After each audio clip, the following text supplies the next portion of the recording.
Welcome to End of Life University on YouTube. Today I'm sharing with you a conversation I had with my recurring guest, Barbara Karnes, hospice nurse, author, speaker, and we're talking about the fact that people don't die like they do in the movies. So stay tuned for this interesting conversation. Remember to subscribe to this YouTube channel if you haven't already, and also subscribe and leave a rating and review for the podcast wherever you happen to listen. If you feel like helping out financially, it will make a big difference to this podcast and the channel. If you go to eoluniversity.com/support and learn about 3 different ways you can make a contribution to help us stay on the air. So thanks in advance for doing that. And we'll move on with my conversation with Barbara Karnes.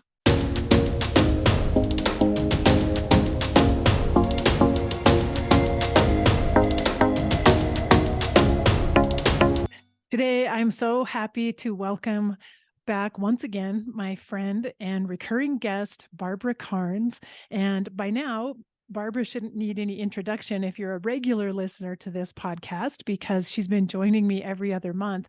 But if you're brand new to the podcast and even to the end of life world, maybe you don't know about Barbara Karnes and her amazing work. She is a hospice nurse, one of the pioneers really in the hospice movement. She's a speaker and author. And she's written the book, Gone From My Sight, The Dying Experience, which now most hospices that I'm aware of carry and give to families and patients. It's called The Little Blue Book. And if you work in a hospice, I'm sure you've seen it.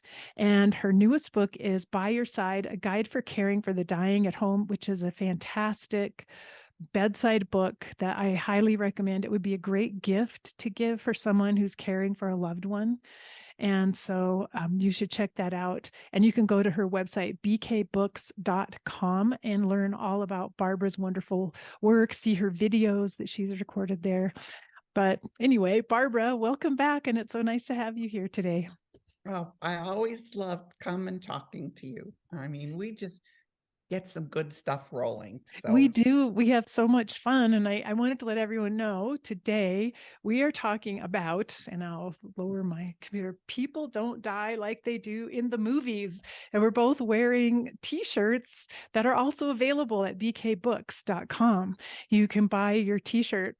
And it's a really great reminder. And I actually think, I don't know if you've heard from people who've been wearing the t-shirt and have had someone respond to them or ask about it, but it is a kind of a great conversation starter if you're wearing this t-shirt out in public and around family and friends. They might want to know what it means. I don't know if you have you had any remarks about that? we're at a conference in California, and we being my 2 daughters and I, were doing this hospice conference, and we went to a Starbucks, and we had all 3 of us had our t-shirts on. We literally had everyone in line in the Starbucks talking about end of life as a result of the woman behind me saying, "What does that say?" And then the next guy, and poor Starbucks girl was standing there wanting to take orders, and this whole line is having a discussion on end of life. And literally almost any time we wear them out in public, someone will go, "What does that mean? What is that?" So a great conversation starter.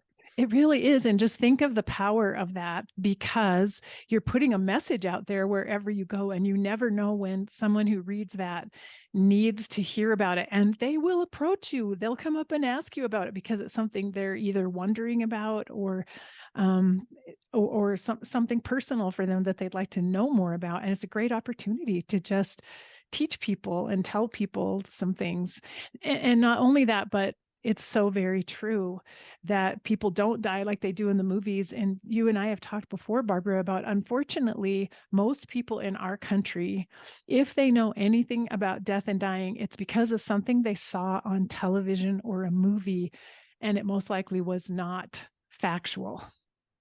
Well, and then what happens is, because television and the movies have become our role model, then when people are at the bedside and they're watching mom dying, and she's not doing, saying something profound and then, dead. That's not, when she's not doing that, when she's breathing like a little fish breathes, or she's frowning and grimacing, we, the watchers, think something's pathological is happening because mom's not doing like I think she's supposed to from what I see on television. And the thing is, people just don't die like that.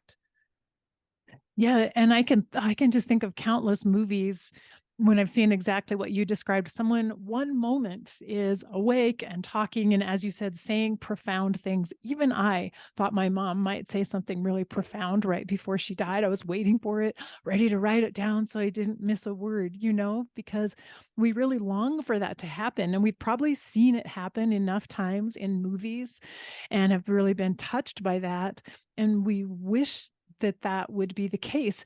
As you said, the person is shown speaking coherently to everyone and it makes sense and it's a final message, and then they close their eyes and they're gone. And just like that, it's that easy and that simple.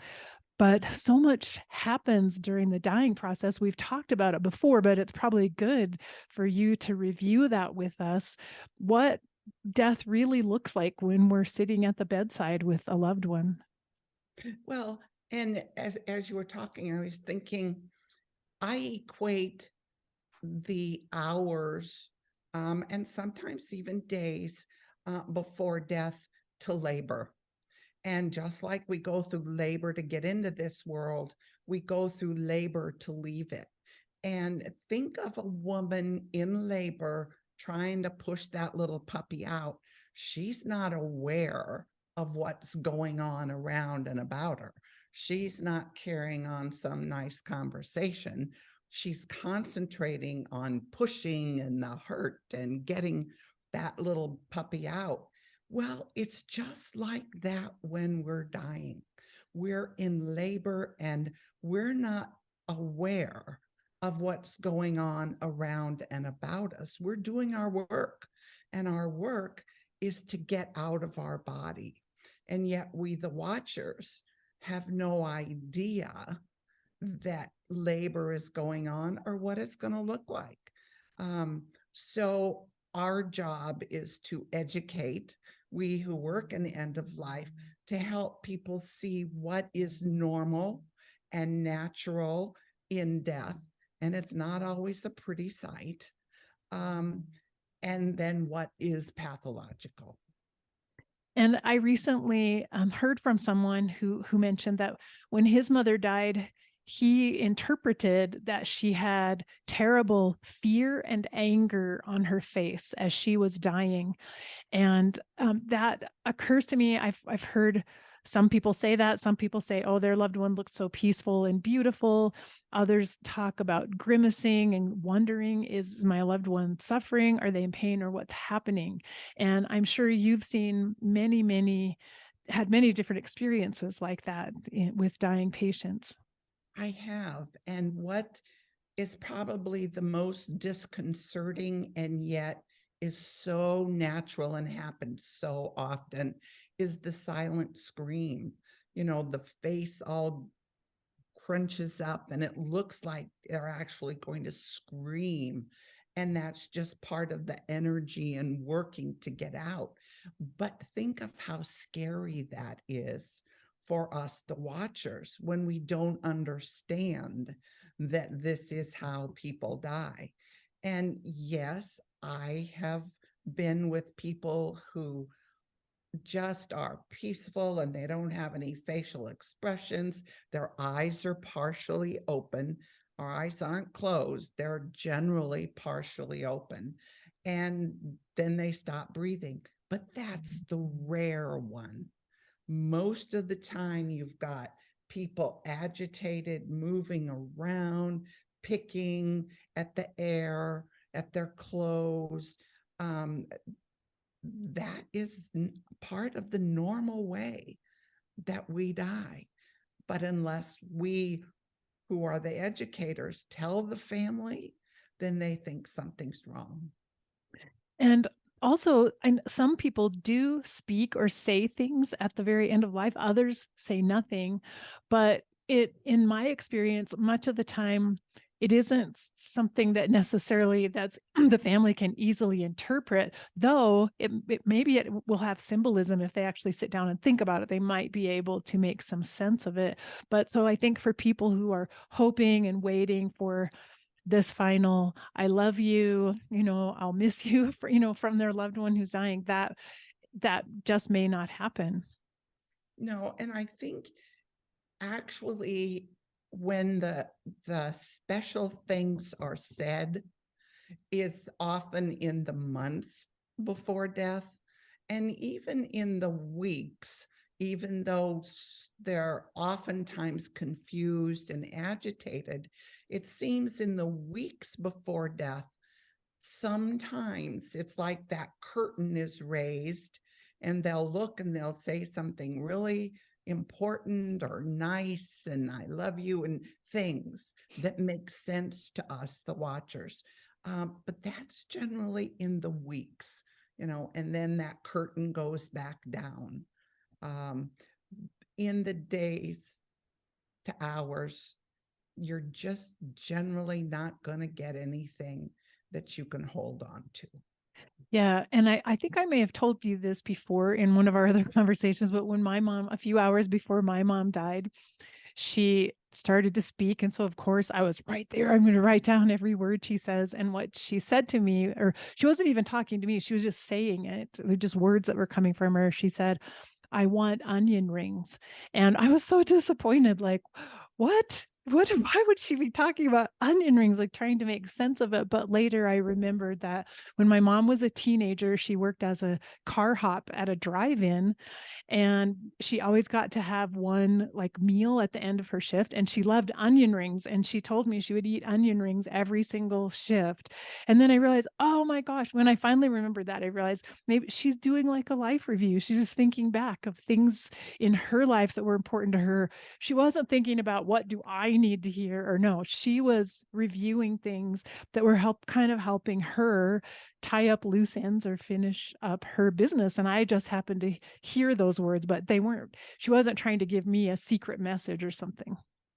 Well, and in the months before death, the person that's dying is looking at their life. They're saying, "What have I done? Who have I touched?"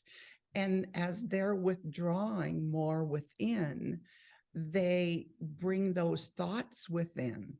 And I think right up till the time that they're free of their physical body, that they're processing. They're saying, "What have I done?" They're reminiscing. They're looking back on their life.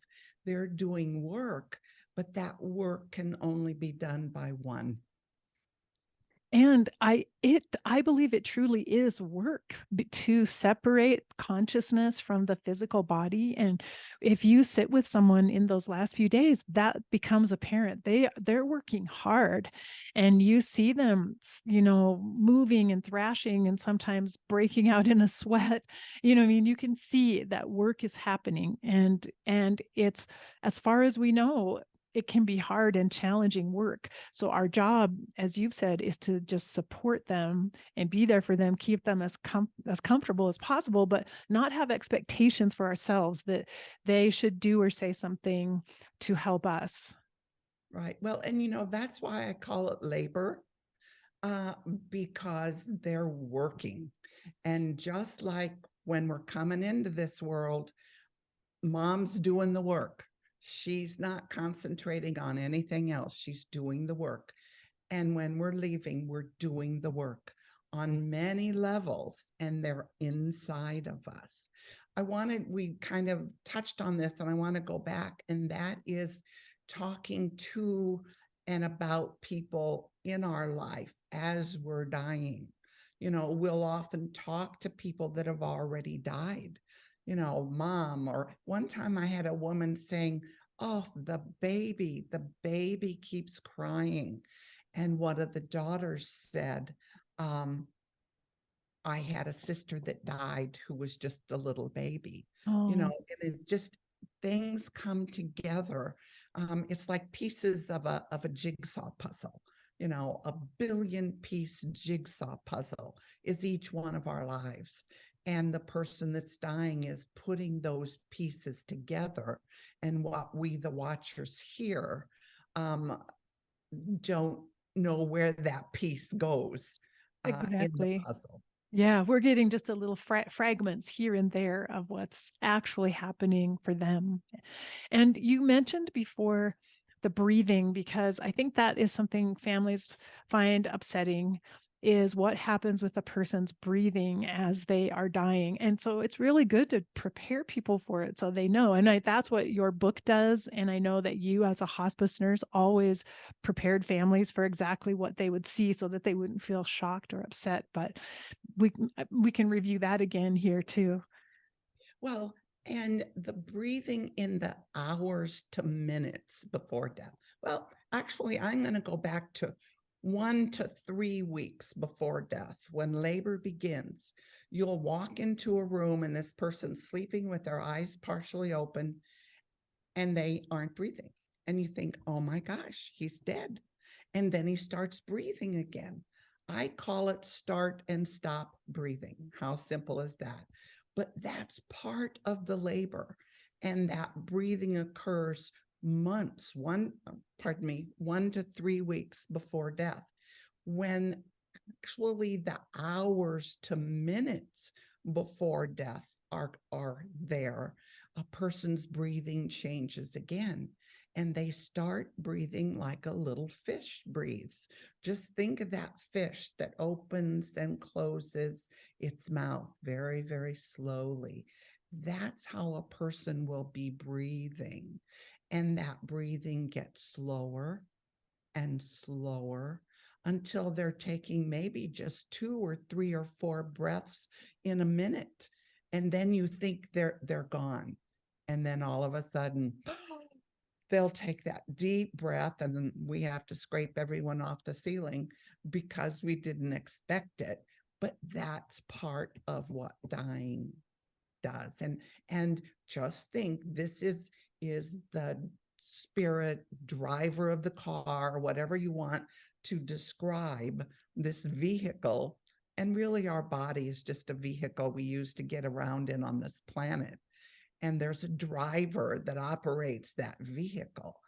And those last minutes to hours is watching the driver get out of the vehicle that has worn out, that needs to be let go of. Mhm. And so definitely seems to me, when families are prepared and they understand what they're going to see, so they're less afraid, they can be present in those moments and sit through it and not be traumatized by it, but actually come to see beauty in it. But I'm sure some people who just were not expecting that don't know how to handle it when these changes occur in the hours before death. And so all the more reason why we want to keep educating people and make sure people haven't been kind of led astray too much by what they've seen on television or the movies. Well, and I think it's important for those, the watchers, to know that a person can hear you even and I believe even in the moments following death, because we don't know for sure when the driver leaves the area. And so that's our opportunity to talk to the person that's dying, to say, to use this sacred moment to say everything that we wanted to say, and know that the person can hear you. They hear you as if from afar. You know, if you're in that kind of halfway sleep but dream state, well, that's how I think that they hear you. They can't respond, but that's a wonderful opportunity to do and say what we want to do and say before they're Mm.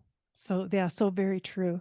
And so to be prepared and have the courage to stay at the bedside, because it is a really profound moment, regardless of whether your loved one makes a statement that you'll remember forever or not.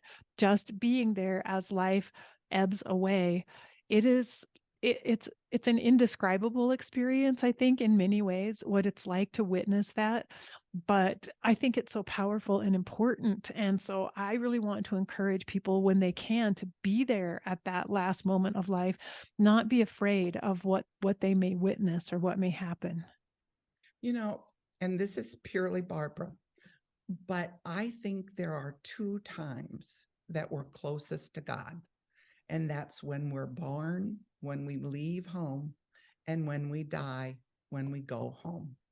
And we who are there can touch into that incredible sacred moment if we can put our fear, and all of us are going to be afraid at some point and to some degree during this moment. But if we can put our fears aside and touch into this sacred moment and experience, it's a gift that we will carry with us forever. And that's why our job as professionals is to neutralize that fear so that the people there will have that sacred experience. And I'll mention in our previous conversation, we talked all about that, how to make that the moment of death, just before and just after, a sacred experience and create sacred space. And there's so many really good tips in that conversation. And so I will leave a link to that episode in the show notes so people can go back and refer to that, because that was a really wonderful conversation. But you're right. We keep talking about this because it's just so important, and because we need to keep educating people. And, I think of all the things we'd love to educate people around death and grief, I just think helping people be less afraid of death and the moment of death, that could change everything. If that's all we did, if all we could do was talk to people about the message on the shirts, people don't die like they do in the movies, but it's sacred and it's beautiful. And please don't be afraid to be there with someone you love when that time comes. Oh, so important.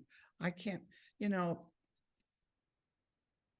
we carry with us so much fear in today's world. And we have been so removed from the actual dying experience. It used to be grandma lived at home and in the upstairs bedroom, and we were there, and it was a normal part of life.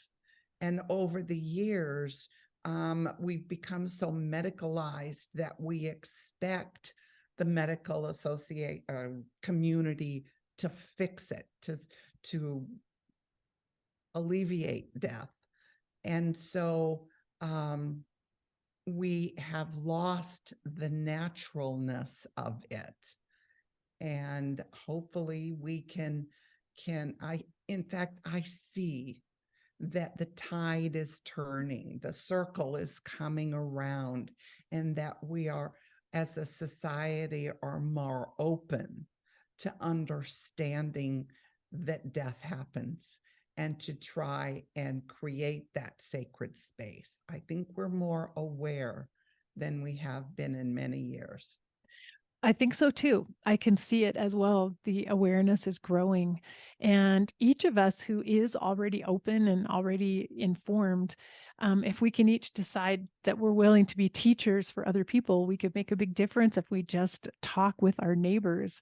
A woman who used to work as a medical assistant with my husband, she just stopped by our house, and she's on the way home to help care for her mother as she's dying. And so we had a great conversation about that just in that moment, by just opening up and asking people questions about what's happening in their lives. You'd be surprised how many people are actually going through these situations right now and could use some information or some support.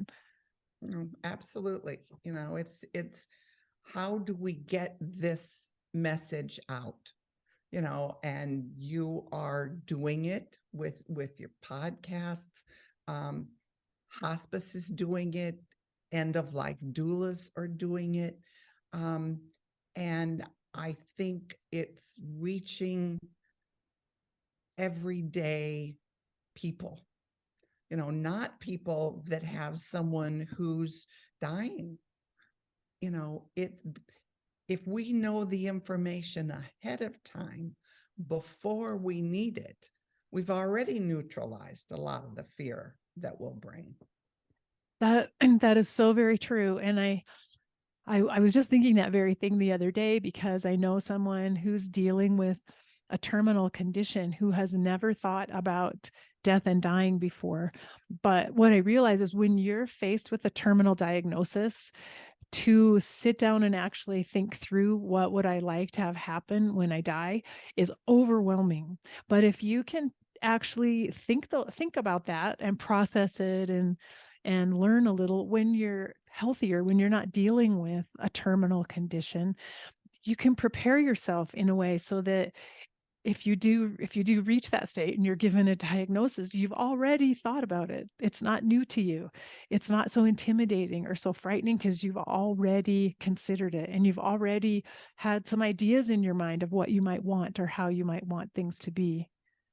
That before we need it, that's absolutely the time to look at it. And yet we as a society have it in our head, if I talk about death and dying, then that means I'll die. And so we're such a death-denying society. It really takes an act of courage to have those advanced directives before you need them. Think of the help that gives your family, your loved ones, so that they will have the support to make the decisions that you want in your life, because they won't know if you don't have it written down ahead of time. And if you have really strong feelings, which a lot of people do, is, when do you stop the medical intervention? And that's addressed in advanced directives. And I think that is so key, because a lot of family members are going to say, oh, do everything because I want mom. I want her, even if I just have to hold her hand, even if I have her an hour more, I want mom. So we need to have it in writing, and that's a gift to our family. That is so true. And as we talk about advanced directives, that's another important myth that I wanted us to dispel today, because I see this come up a lot of times. I see people struggling like, well, of course I want them to do CPR, right? Because that's where they start your heart beating again. That's really important. I want them to do that. And there are so many misconceptions about CPR because of, I think, television shows, medical television shows like ER and Grey's Anatomy. And I read a little study where someone actually sat down and they watched like a year's worth of episodes of some of these medical TV shows. They found out that on television, 72% of the time CPR works. The person is resuscitated, they come back to perfect health, and they end up walking out of the hospital on their own power. Well, no wonder people think CPR might be a good idea, and they're afraid to check no CPR when they do their advanced directive, because they have this idea that it's so very helpful, but that is so far from the truth. Oh, well, and you can describe this better than I can.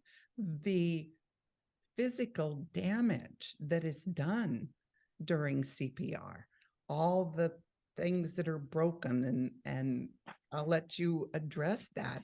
But that people have no idea that generally people are in worse shape, even if they can get the heart started. Their physical being is in worse shape, and whatever they died from in the first place, whatever disease their body died from, is still there. And so they're going to just have to die again in a short time.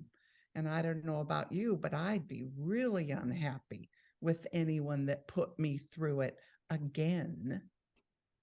Yes, exactly. And the actual statistics say 23% of people who are given CPR in the hospital, which means it was witnessed and observed right away. So they got to that person immediately to do CPR. 23% survive, but the majority of those people have complications because of CPR, like broken ribs. They can have a ruptured spleen or a punctured lung. And many of them have brain damage because of a lack of oxygen to the brain. And so even of the people who their heart may start again and they may start breathing, many of them do not walk out of the hospital. They may go on and die several days later after this procedure. And so CPR, we know it's good when someone has an arrhythmia, and we have the defibrillators, emergency defibrillators, and can defibrillate someone in the field and get their heart started again back into normal rhythm. For younger people who maybe have drowning or electrocution, that's when CPR actually gets someone heart started, but they're younger, healthier people without underlying conditions.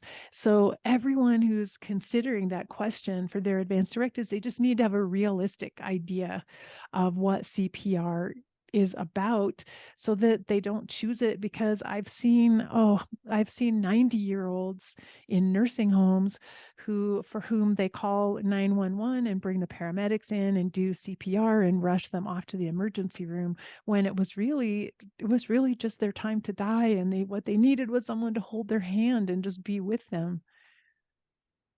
And if you don't have a DNR, do not resuscitate order, and there's other names now that they use for that. If you don't have one and you call 911, their job is to try and start your heart. And so you really need, as part of your advanced directive, to explain, if my body gets to a place where it can't be fixed, then I want the doctor to sign a DNR. I want to be a no code. And you're right, even their job is to attempt to restart the heart, even if they are certain it won't work, even if they feel like it doesn't seem right to do this to this older person, even if they know it may cause harm. It's their job. That is the standard of care, that the default care that we have chosen in our country. So that's what they have to do. That's part of their emergency response, to do it. And it's only when we speak up for ourselves and make sure they know we don't want that, don't offer me that care. And that it's so important. And I think in doing an advanced directive, we also need to assign someone who understands us as a durable medical power of attorney, someone who will understand what I want, who will speak for me medically if I can't speak for myself, who has the knowledge of me to say, I want a DNR on here. Mom wants to be a no code, because there are times when we can't speak for ourselves. And if we can't speak, then the medical establishment is going to do everything they can to keep us breathing. And notice I didn't say alive, but yes, breathing. to keep There's us breathing difference. and keep the heart beating. Well, and as you said, for the watchers, for the loved ones who are with someone who's in this process of dying, it can feel confusing in the moment, and it can feel like, well, shouldn't we do something right now? Shouldn't somebody try to resuscitate mom? Shouldn't somebody do something? And it can feel confusing to just let go and let natural death happen. But that, I believe, is what we need to prepare ourselves for, so that we can be a support person at that time. Absolutely. It all goes back to education. And if we can educate ourselves about end of life before we need it, it will really ease us into the experience. It's going to be a hard experience. It's a sad experience, but it won't be as frightening experience if we have the knowledge. Knowledge reduces fear. Yes. And I think if we can look at it that dying's a natural process, it's meant to happen for each one of us. And why would we want to interfere with a natural process that's happening on its own time when it's the right time for our person we love? Why would we want to interfere? Because we can only make it worse if we do interfere. We can only increase the suffering. We can only prolong whatever is happening, and we're stopping the natural process or trying to. And that doesn't make any sense if we think about it. But being there, witnessing it, supporting it, and being present is by far the best thing to do that could make the biggest difference for our loved one. Yeah, it will. Having that moment of love where you're just there speaks more than any words. And I think people don't know what to do in the days to hours before death. And it isn't what you say, it's being there and just loving and supporting the person. Hold their hand, crawl in bed with them if you want. Just be there. That's the healing that we can give people, is that love healing energy. So true. And I think this is a good place to remind people that there are some people who die alone. And no matter how much effort family members have made to try to be there and be at the bedside, there are people who still, the moment they die happens to be when everyone stepped out in the hall for just a moment, or, and so that occurs also. And sometimes that's the right thing for the dying person. Well, we have limited control over the time that we die. Now, operative word there is limited, but we also die the way we've lived. I had an email just recently from a daughter whose father was dying. And she said he always took care of us. He was really our protectorate. And she said, my sister and I were with my mother and aunt. Dad's dying, but he didn't die and he didn't die. And the hospice nurse said, what about if you two girls step out of the room? Let's see what happens. Bingo. He stopped breathing and he was gone. He was waiting for those girls to be out of the room so he could protect them from this experience. And so there's so many dynamics that go into dying.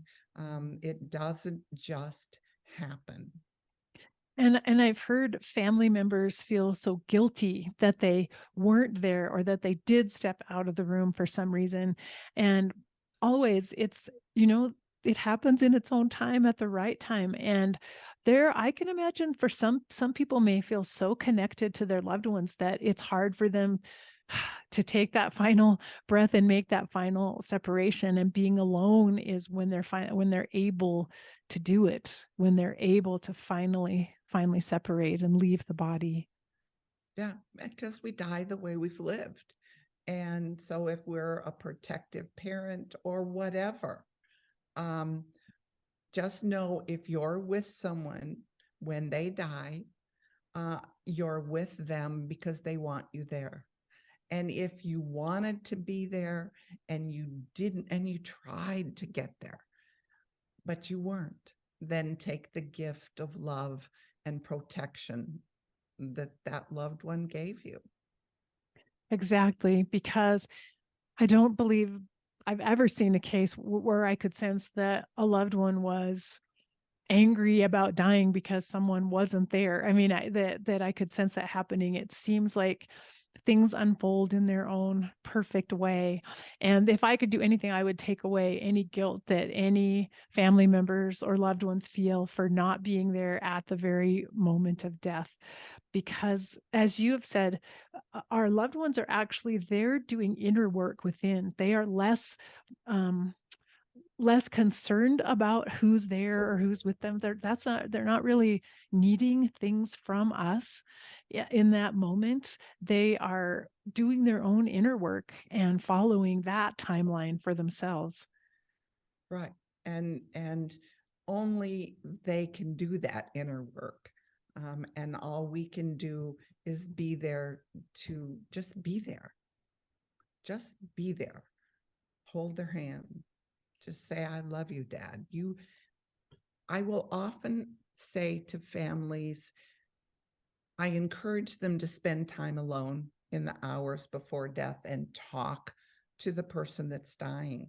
And one of the things is to say, Dad, I know that you have to go.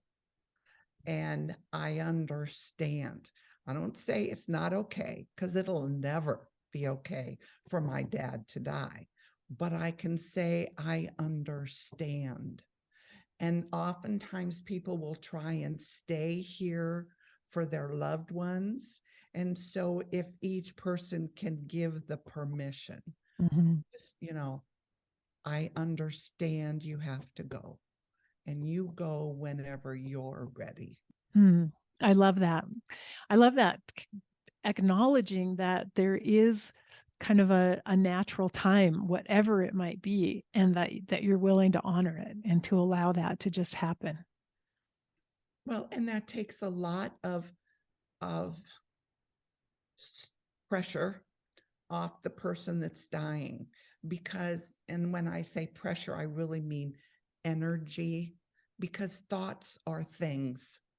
And so that's why we want to neutralize the fear, because it's energy. And we want it to be a positive, sacred energy. And so it's healing for us, the watchers. It's healing for the person that's dying. Mm. Wow, that's so true and so beautiful. The way you talk about it, that we can be mutually healed just through those moments without saying anything, just experiencing it and just being there as a witness. Well, I think to sum this up, I was thinking for myself, when I watch movies now that show someone dying, I try to think through, like, what did they get wrong? What did they miss? Or what are they not showing? And I get it. I mean, they don't want to show the entire dying scene realistically in a movie. I understand that, though. Sometimes I wish there could be disclaimers, that would come up to say to people, if you want to know about real dying, you should actually read about it. Don't depend on this movie to teach you. But just for myself, I think through what isn't real about what they're depicting. And so that was part of our wanting to have this conversation, because we can give people tools when they see movies to remember, what are they showing here that's a myth and that isn't realistic. Well, in watching the movies as an end-of-life educator, when I see someone dying, I think the director, the actors, all of those producers, they've probably not been with someone who was dying, let alone because of the cause that this actor is dying from. I said earlier to you about the only movie that I've ever seen that really depicted death and dying was one of the Godfathers. And Eli Wallach was in a movie theater, and he's sitting up and he's breathing like a little fish breathes. And that's how people die. And what I thought was, Eli's been with someone when they died, and that's how he knew. I don't think most of the actors or directors have actually been involved in real life dying. So they don't know how to project it, how to act it. It's so true because most people in our society haven't seen it or witnessed it. So yeah. Yeah, that's such a good point. So to remember, they're telling a story, they're depicting something the way they think it happens, but it's not very accurate. And to not base our own decisions on what we see on television or in the movies to try to get educated and to help educate others as well. Yeah. Yeah. It's really sad that we as a country are so limited in our end of life knowledge, because that limitation affects how we live our best life. That is so true. So true. And sometimes when we see people and hear people complain that they aren't finding enough meaning in life, like life doesn't feel joyful to them, or they can't find a purpose in life or see a reason for it. Sometimes I think it is because they haven't embraced the fact that they'll die someday. This life it's limited, it's short. Like you have to make the most of every moment of it. When I go to sleep at night, before I go off to sleep, I say, what have I done today that I've traded a day of my life for? And what was good about today? Where was the joy in my life today? And we get so caught up on our gerbil wheel of daily activities that what's the old saying? You forget to smell the roses. And that's true. So I check every night to see that there's some beauty in my life. And it may just be watching the squirrels, but that puts me to sleep on a positive note, and it reminds me how precious life is and how short. That's beautiful. And that even on the worst of days when everything has gone wrong and, life seems to be falling apart, still there's beauty all around us. There's love, there's joy to be found if you can look for it. You may not recognize it on your own. You have to do a practice like you're doing where you ask yourself, like, what have I seen today? What has been beautiful today? What have I encountered today? And it just to remind yourself of this preciousness of life. Well, I encourage people listening to us to get this t-shirt, People Don't Die Like They Do in the Movies. Because as we were saying at the beginning, it is such a good conversation starter. And now that you've heard our conversation about it, you kind of know some of the points. If someone asked you, what does that mean? You could say that, the movies kind of glamorize death and dying, and they gloss over some of the important things that actually do happen. And it's good for everyone to educate themselves and learn about it, like by reading Barbara Karnes' books. Gone From My Sight is that. Tell people about that book, because that is a great short book that educates people about the dying process. Well, I was a primary hospice nurse, and I was on call one night, and mom is in the bedroom. She was not actively dying, but the family was scared because they didn't know that what mom was doing was what she's supposed to be doing. And I had the family in the living room, and I'm explaining to them the normal dying process. And one of the daughters was taking notes. And I thought, oh dear, can't have that. So that weekend, I sat down before computers, sat down with a yellow legal pad, and I wrote what I wanted families to know about the normal, natural way that people die. I made it short, because if you're dealing with someone who's dying, you don't have time to read a book. You've got time to read 13, 14 pages in large print, no medical terminology. And yet I made it gentle, because I know the emotions that go with reading about mom, and mom's going to be doing this. And so we're reading it with our heart also. So short, simple, and it took on a life of its own. It literally has, and I look back and I think the reason it took on a life of its own is because the need was so great to understand dying. So then I have a companion, and that's the 11th hour. And where Gone From My Sight says, here's what's happening. The 11th hour says, here's what you can do while it's happening. That's perfect. A perfect combination in those two books.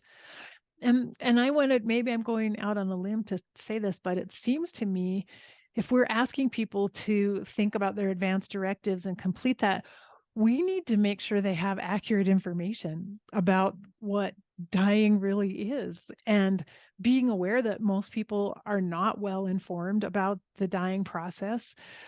If they're informed at all, it's from television or movies. That really, maybe one of the first questions we should just ask people is, what do you know about death and dying? What do you understand about it? Have you had any experience with it? Oh, absolutely. I mean, you really, I think, hit the nail on the head in that before you can fill out good advanced directives, you've got to understand. And how do you do that? How do you, yes, we can Google, but I think if you pursue the knowledge, there's all kinds of material that will give you information on how to make your advanced directive and make it meaningful to you. Yeah, very true. So for death educators out there, I think I think it would be a good idea, if you were doing a class on advanced directives, just go around the room and ask everyone, what have you learned about death in your life so far? What do you know of it? What have you experienced? Just to get a feel for, do people have really accurate ideas about what happens when someone's dying, or are they completely misinformed? And maybe that's where you need to begin, so that they can make informed decisions for their advanced directives. I would like to see churches who have study groups and classes. That would just be a wonderful place to start educating about end of life, what you need to know, what's real, what's not real. That's a great opportunity for any church group out there. I love that idea. Church groups, book clubs, groups of people that already meet and gather and who are already close, are part of a community. What a great place to have some death education happen. Yeah. And we should give credit to, there are movies out there, there are documentaries that talk about death and dying too, and that depict death and dying more accurately. And so show those movies as an antidote, in a way, to the box office movies or the Netflix series that people are watching on television. Yeah, good idea. Really good. But I did want to give one shout out, though, a positive shout out on the series. Now I can't remember what channel it's on. From Scratch. I don't know if you have seen that, but that series has one of the most accurate presentations I've ever seen of what it's like for a patient with cancer, learning, or actually not learning, about palliative care from the doctor treating the patient, and the things the family went through at the end of life. From Scratch, it's called. It's really a beautiful story, but that they did a really good job of portraying. I don't believe it portrayed the moment of death, but portraying the process leading up to it, and particularly the medical system, and how reluctant the medical system was to even talk about death and dying, and to recommend palliative care or hospice.